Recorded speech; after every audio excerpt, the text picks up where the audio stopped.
Hi guys, today we're going to be taking a look at the new NZXT Phantom 410. Now you'll notice a lot of its characteristics, its styling and its design is actually carried across from the original Phantom case. What you're going to get though with the 410 is it's in a smaller form factor because it's a mid-tower.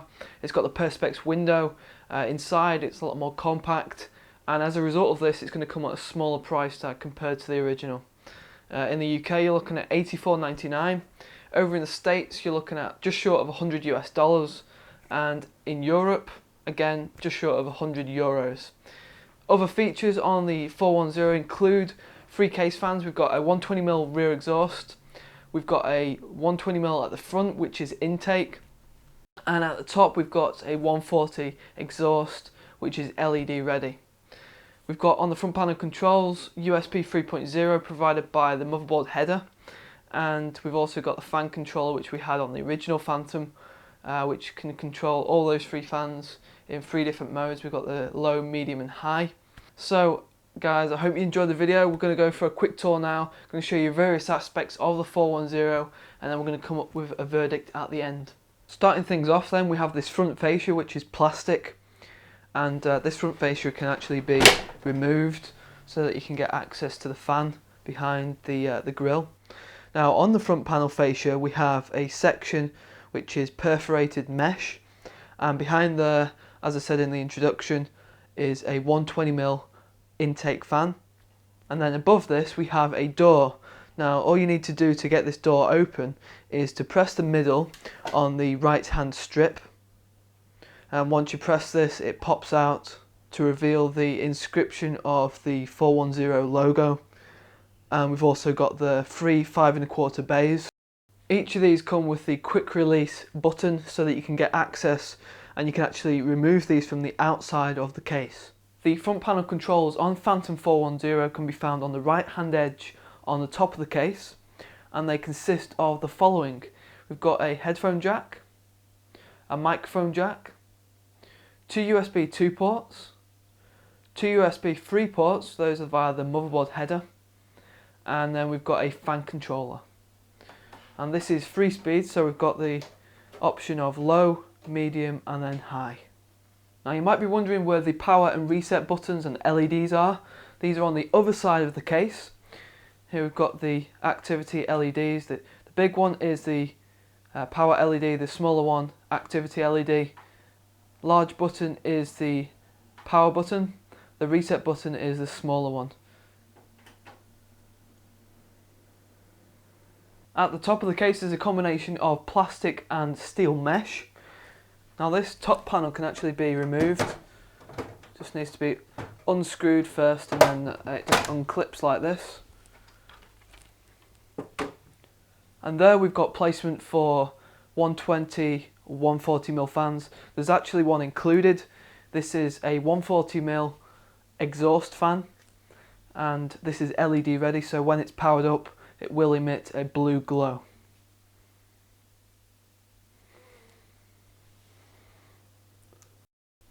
Moving to the side panels on Phantom 410, on the alternate side behind the motherboard tray, the side panel there is completely solid. It's got no characteristics or features, but on the prominent side we've got this Perspex window here which is takes up sort of half of the size, allows you to look inside your case at your kit, and obviously with the LEDs it emits the blue glow out of the case.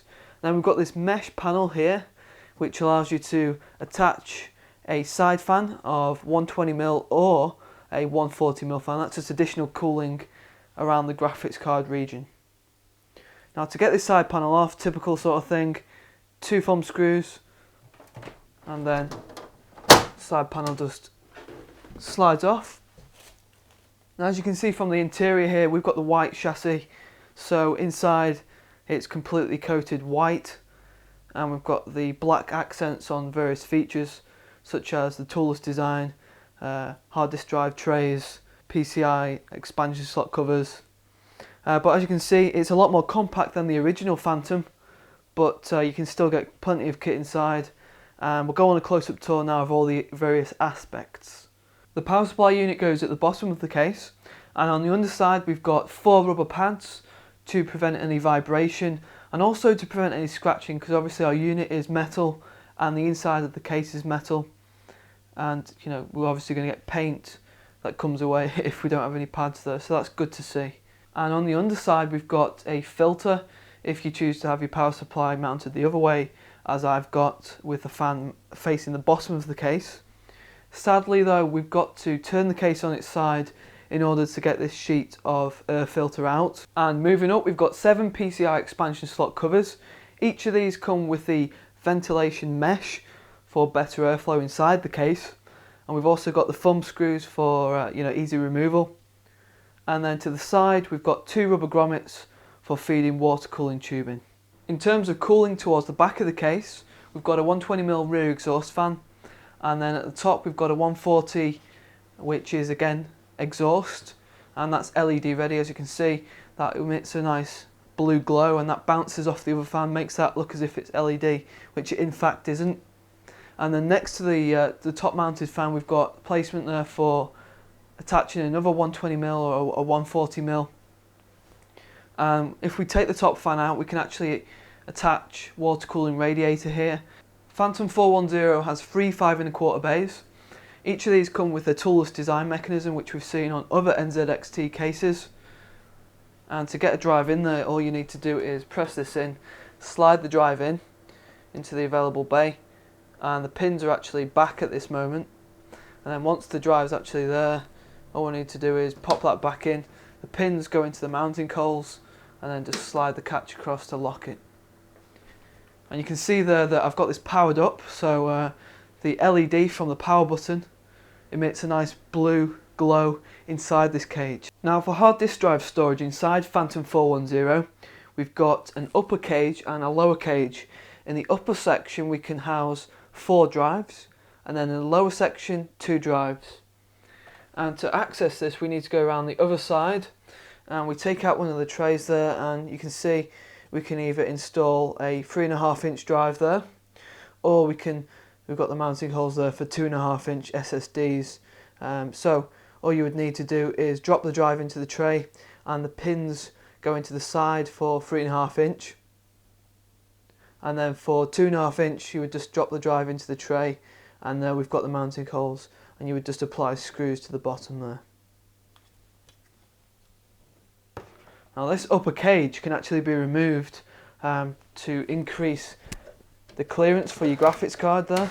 As you can see, 2 clips, you just press those in and you pull the cage out. So that gives us plenty of flexibility if your graphics card's slightly longer, or you just prefer to have unrestricted airflow inside the case, because obviously this is an intake and we want the airflow to go across. And obviously we've got 2 separate slots here for your hard disk drives. Some people only have 2 drives, so that would be a good option for them. Onto clearance, in terms of the CPU cooler, NZXT actually specify on their website that this case will take up to 170mm. Now installed in here I've got the Noctua NH-U12P, which is 158mm. You can see there isn't a great deal of space before that touches the side panel. But the flagships like Noctua NH-D14 or the Filmorite Silver Arrow, which are 160mm, will be fine. 170mm I would be cautious about getting anything into there. And for the graphics card, though we can take that upper cage out and we can have unlimited amount of clearance for the card, with the upper cage in, we've got approximately 12 inches. We've got here the NVIDIA GTX 480, which is 11 inches in length, and you can see there it's getting pretty close to that upper cage.